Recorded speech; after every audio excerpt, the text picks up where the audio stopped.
semua. Selamat pagi. Terima kasih atas waktu dan kesempatan yang diberikan kepada kelompok kami. Kami dari kelompok 4 akan mempresentasikan hasil diskusi kelompok kami tentang ranitidin pada proses metabolisme. Pada presentasi kali ini kami buka dalam 3 sesi. Sesi yang pertama sesi perkenalan dengan memaparkan materi, sesi kedua sesi diskusi atau tanya jawab, sesi ketiga kesimpulan. Ya, langsung saja perkenalkan nama lengkap saya Maria Dolorosa Nogaba. Di sini saya sebagai moderator. Perkenalkan, nama lengkap saya Krisya Bogi, saya di sini sebagai pemateri utama. Perkenalkan, nama lengkap saya Maria Konstanti Miling, saya sebagai pemateri kedua. Nama saya Hana Yusuf Luna, saya sebagai pemateri ketiga. Baik, langsung saja. Sebelum kita memasuki presentasi mengenai peran purinidin, yang pertama kita harus mengetahui terlebih dahulu apa itu purin dan pirimidin. Purin dan pirimidin merupakan molekul yang penting dan berperan dalam banyak reaksi biokimia yang penting bagi kelangsungan hidup sehat dan normal. Kedua senyawa tersebut dan senyawa turunannya dapat dibentuk atau disintesis oleh tubuh dan tidak tergantung pada asupan dari luar atau makanan. A. Pengertian nukleosida dan nukleotida. Yang pertama, nukleosida. Nukleosida adalah suatu basa purin atau dan pirimidin yang diberikan dengan gula pentosa atau gula ribosa atau gula deoksida deribosa. 2. Nukleotida. Nukleotida adalah senyawa yang mengandung nitrogen yang berperan penting pada peranan biologi dan merupakan basa heterosiklik aromatik. Terdiri dari basa purin atau pirimidin yang dihubungkan oleh glikosidik ke gula pentosa. Selanjutnya mengalami esterifikasi pada satu gugus fosfatnya atau lebih adalah nukleosida yang mengalami fosforilasi. Peran nukleosida dan nukleotida yaitu yang pertama sebagai karier metabolisme energi atau ATP, B sebagai substrat untuk sintesis asam nukleat RNA dan DNA, C sebagai komponen enzim DAD, NAD, DP dan FAD, D sebagai pengatur allosetrik aktivitas enzim. B. Metabolisme nukleotida. Ada 3 proses yang berperan dalam biosintesis nukleotida purin, yaitu yang pertama sintesis dari zat antara amfibolik atau sintesis de novo. Sintesis de novo adalah pembentukan asam lemak atau palmitat dari asetil CoA. Asetil CoA ini berasal dari glikosilis dan dari katabolisme asam amino. Sintesis de novo terjadi terutama di dalam hati untuk kemudian sebagian besar diangkut dan disimpan dalam jaringan lemak dalam bentuk trigliserida. 2. Fosforibolisasi. 3. Fosforilasi nukleosida purin. Fosforilasi adalah penambahan gugus fosfat pada suatu protein atau molekul organik. C. Biosintesis nukleotida pirimidin. Katalis reaksi awalnya adalah karboil fosfat sintesis 2, sitosilik, suatu enzim yang berbeda dari karbamoil fosfat sintesis 2 mitokondria yang berperan dalam sintesis urea. Karena itu, perbedaan lemak mini menghasilkan 2 kompartemen karbamoil fosfat yang independen. PEPP salah satu zat yang berperan pada awal sintesis nukleotida purin akan ikut serta pada tahap yang lebih jauh. yang gede, katalis multifungsi ikut serta dalam biosintesis nukleotida purin, biosintesis nukleotida purin. Pada prokariot, setiap reaksi dikatalis oleh polipeptida yang berlainan. Sebaliknya, pada eukariotik enzimnya adalah polipeptida yang mempunyai aktivitas katalik multiple dan tempat-tempat katalitik yang saling berdekatan sehingga zat-zat antara muda disalurkan di antara tempat-tempat tersebut. Yang kedua, metabolisme purin dan primidin. Purin dan primidin merupakan inti dari senyawa komponen molekul nukleotida asam nukleat, RNA dan DNA. Contoh purin, adenin, guanin, hipoxantin, zatin di metabolisme menjadi asam urat. Contoh primidin, sitosin, urasil, timin di metabolisme menjadi CO2 dan NH3. Yang berikut struktur purin dan primidin. Reaksi penyelamat mengubah purin dan nukleosida menjadi mononukleotida. Perubahan purin, ribonukleosida dan deoksiribonukleosida menjadi mononukleotida memerlukan apa yang disebut sebagai reaksi penyelamat. Reaksi ini jauh lebih sedikit memerlukan energi dibandingkan sintesis de novo.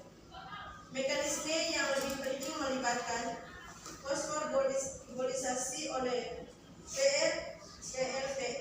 PRPP atau purin bebas untuk membentuk purin 5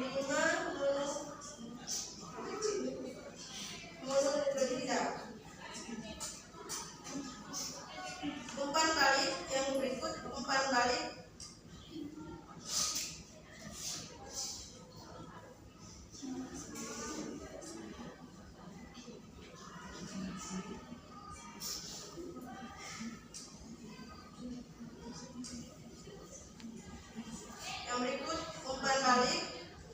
AMP dan GMP meregulasi PRPP, glutamil, amidtransferase dalam membutuhkan glisin, glutamin turun tetrahidrolofolat, asparat, serta ATP. Biosintesis IMP bermanfaat dalam regulasi biosintesis purin. Hal yang paling menentukan laju biosintesis nukleotida purin de novo adalah prestasi RPP, laju sintesis, pemakaian dan penguraiannya. Yang berikut biosintesis purin dan primidin. Yang pertama, purin. Hasil penelitian dengan menggunakan radiosotop, ternyata setiap komponen yang dijumpai dalam kerangka inti purin berasal dari bermacam-macam sumber, di antara lain: yang pertama, atom C6. Inti purin berasal dari atom karbon molekul CO2 udara pernapasan. Yang kedua, atom S1. Inti purin berasal dari atom nitrogen gugus amino min NH2 molekul aspartat. Yang ketiga, atom C, atom C2 dan atom C8. Inti purin adalah produk reaksi transformilasi yang berasal dari senyawa dengan gugus formil yang mengakibatkan koenzim FH4 atau tetrahidrofolat. Yang keempat, atom E3 dan atom N9 berasal dari nitrogen gugus amida molekul glutamin. Atom C4 dan atom C6 dan atom N7 merupakan molekul glisin. Yang kedua, primidin. Umumnya biosintesis primidin dan purin memerlukan bahan pembentukan yang sama, misalnya PRPP, glutamin, CO2, asam aspartat, koenzim tetrahidrofolat atau FH4,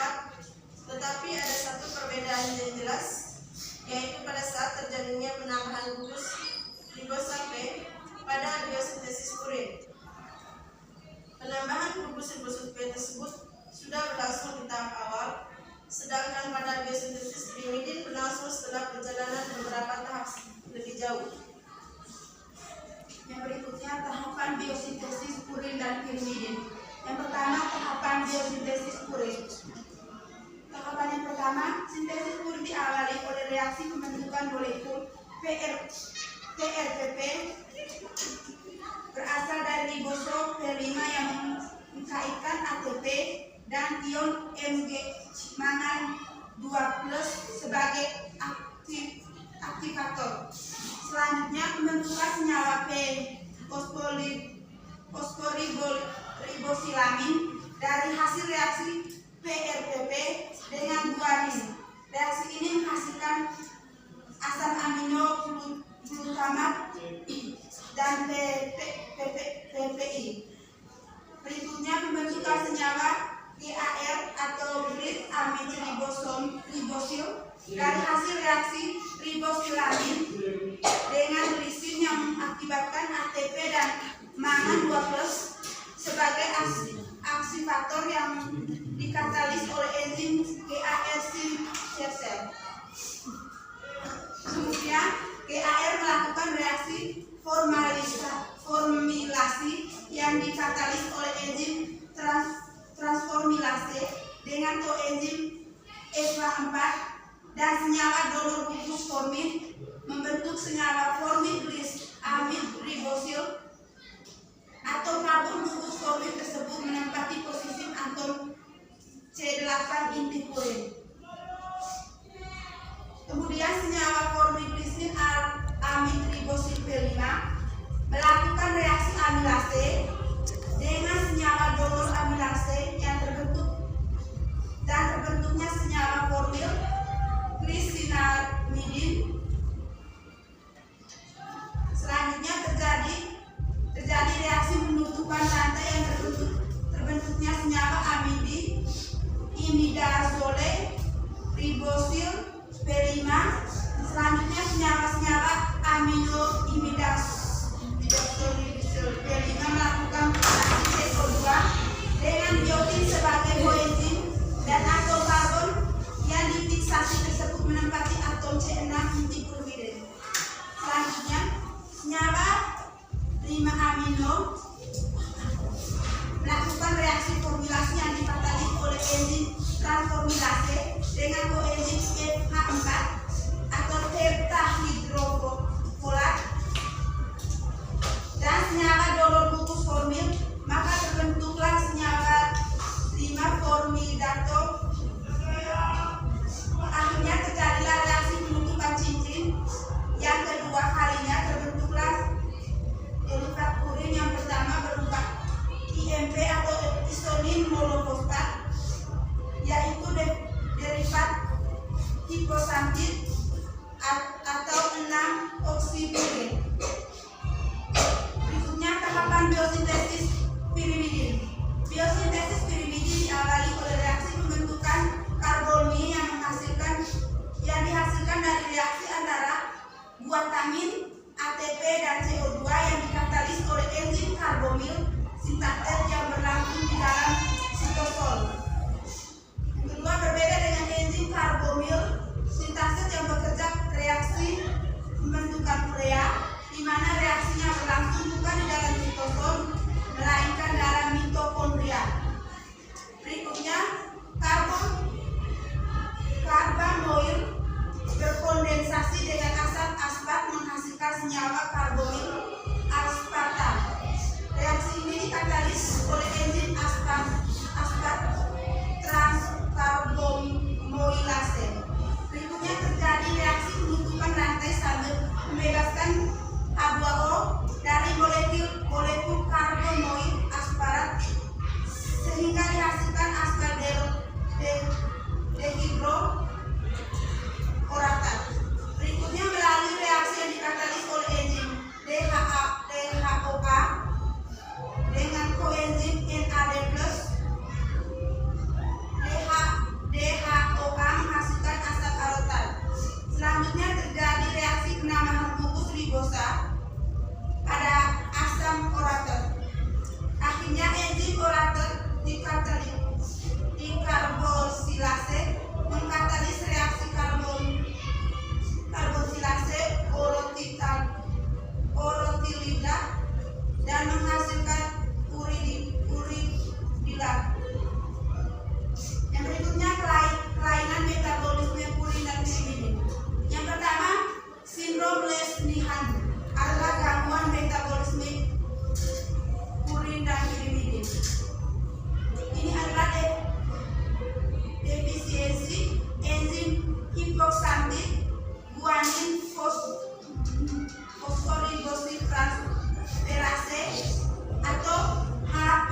persendian yang bengkak dan nyeri.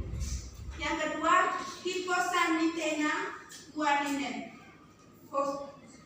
fosforibosiflasfera atau HPRT, adalah enzim yang ditemukan di sitoplasma. Aktivitas tertingginya ada di otak dan testil. Dalam situasi di mana hipoksantit dan guanin tidak dapat didaur ulang, terdapat kurangnya kontrol sehingga terjadi katabolisme yang cepat dan masa-masa ini tidak akurat. Yang ketiga, allopurinol adalah inhibitor sampit oksidase yang digunakan untuk mengobati asam urat kronis. Hal ini juga diberikan dengan dosis untuk mencegah antikom. Gejala pertama penyakit ini mungkin berupa munculnya kristal berwarna orange di pokok bayi. Gejala berkembang bagaimanapun dari anak menjadi hipotonik dan hiperrektik sebagai kelenturan anggota badan berkembang. Perilaku mutilasi dari diri berkembang dan ditujukan pada anak-anak yang menggigit dan mempunyai ujung jari, bibir, dan lidah.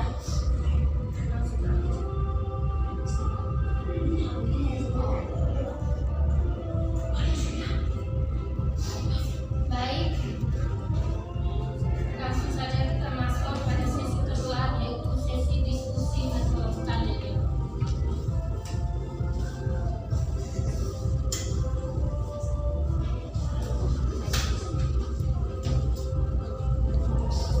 Pada teman Nadab, Terima kasih atas waktu kesempatan yang diberikan saya. Saya ingin bertanya pada notis tadi yang menjelaskan mengenai pengertian peran purimidin. Tadi ada kalimat menyatakan bahwa kedua senyawa tersebut dan senyawa turnanya dapat dibentuk atau disintesis oleh tubuh. Yang saya tanyakan, bagian tubuh manakah yang mensintesis kedua senyawa tersebut dan senyawa turnanya? Sekian dan terima kasih.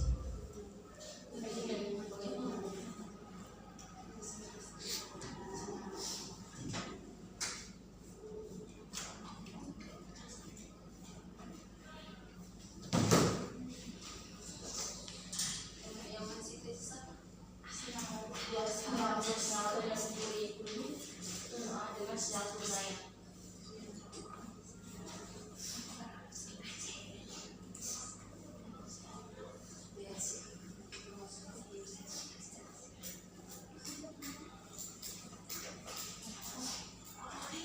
Yang kedua, teman ini.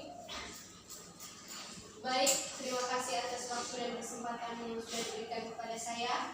Di sini saya ingin bertanya, coba teman-teman jelaskan bagaimana cara kerja dari purin dan pirimidin sehingga ia berperan dalam banyak reaksi biokimia dalam kelangsungan hidup sehat dan normal. Terima kasih. Coba teman-teman jelaskan bagaimana cara kerja dari purin dan pirimidin sehingga berperan dalam banyak reaksi biokimia bagi kelangsungan hidup sehat dan normal manusia. Juga teman Ance.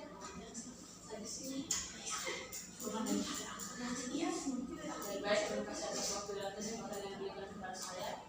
Saya bertanya tentang apa perbedaan dari purin dan pirimidin itu, dan apa hubungannya purin dan pirimidin itu dengan DNA dan RNA.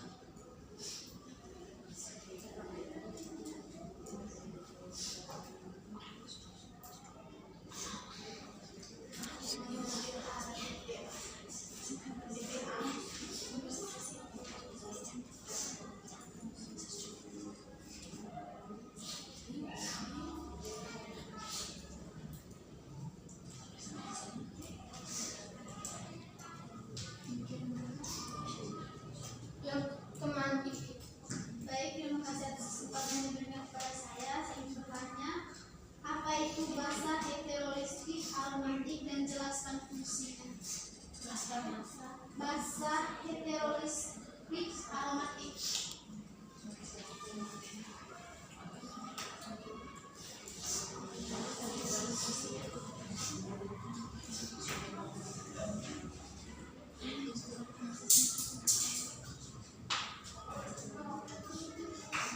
Baik kami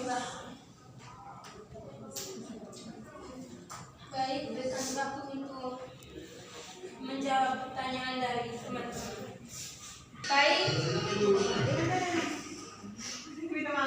Karena aku menjawab pertanyaan dari teman Z kepada teman Lady, silakan.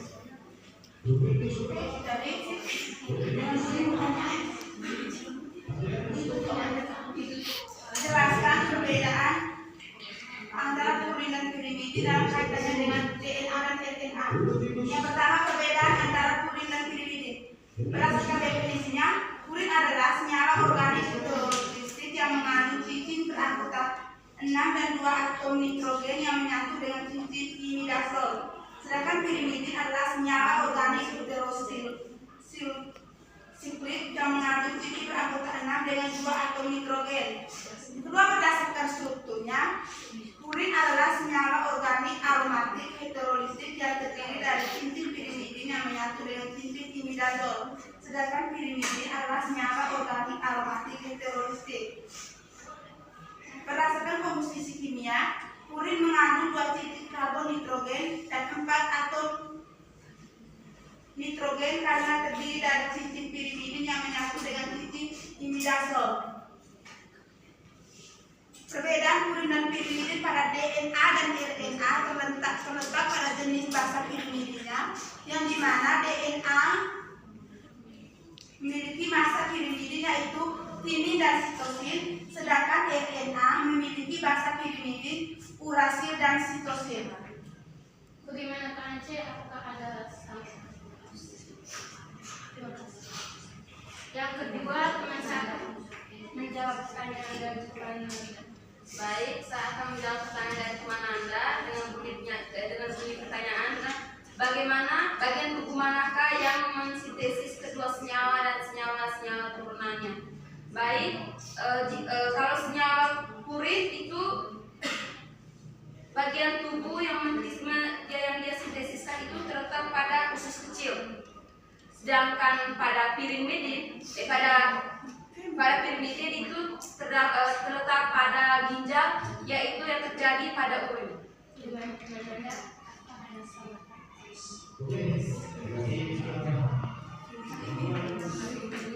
Yang kedua, teman saya akan menjawab pertanyaan dari teman Vini. Baik, saya akan menjawab pertanyaan dari teman Vini, yaitu salah kerja purin dan pirimidin. Yang pertama itu ATP dikonsumsi oleh sintesis karbamoil fosfat digunakan untuk pembentukan karboksil fosfat sebagai bentuk aktif dari CO2.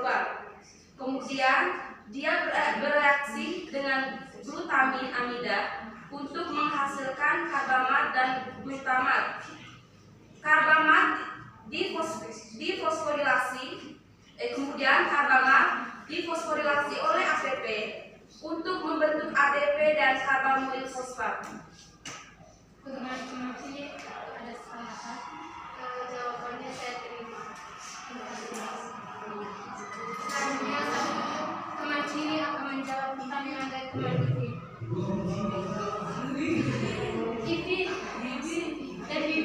Baik, saya menjawab pertanyaan dari teman Bibi dengan bunyi pertanyaan. Apa itu basa heterolistik aromatik dan fungsinya?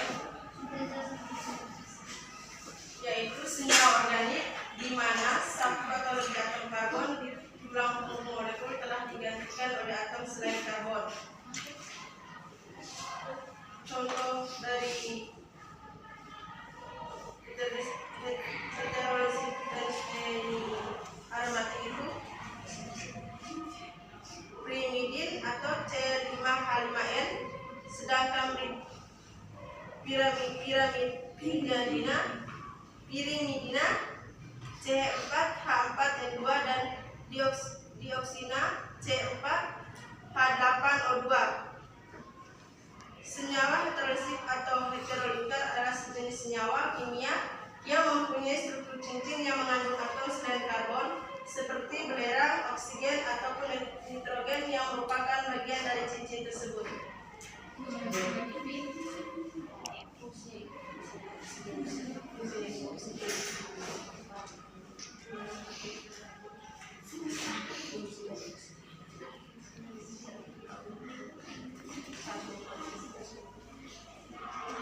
Baik, untuk contohnya tadi itu tuh contohnya itu tuh tadi oksigen yang dari dalam heterolistik aromatik itu tuh oksigen. Nah, oksigen ini berfungsi untuk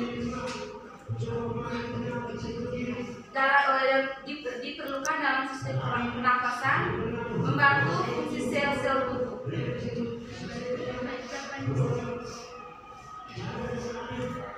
Baik, kami memasuki sesi kesimpulan. Baik, saya akan membacakan kesimpulan dari presentasi kami hari ini, yaitu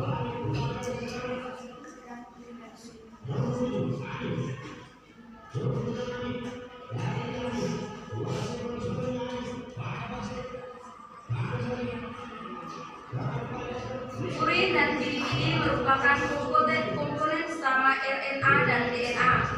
Urin terdiri dari adenin, guanin, hidroksatin, syatin. Dimetabolisme menjadi asam urat, sedangkan pirimidin yaitu sitosin urasil tinggi. Dimetabolisme menjadi CO2 dan NH3. Hasil penelitian dengan menggunakan radioisotop, ternyata setiap komponen yang dijumpai dalam kerangka inti urin berasal dari macam-macam, antara lain atom C6, atom N1, atom C2, dan atom N3, atom C4, atom C5, dan atom C7. Sekian dari terima kasih.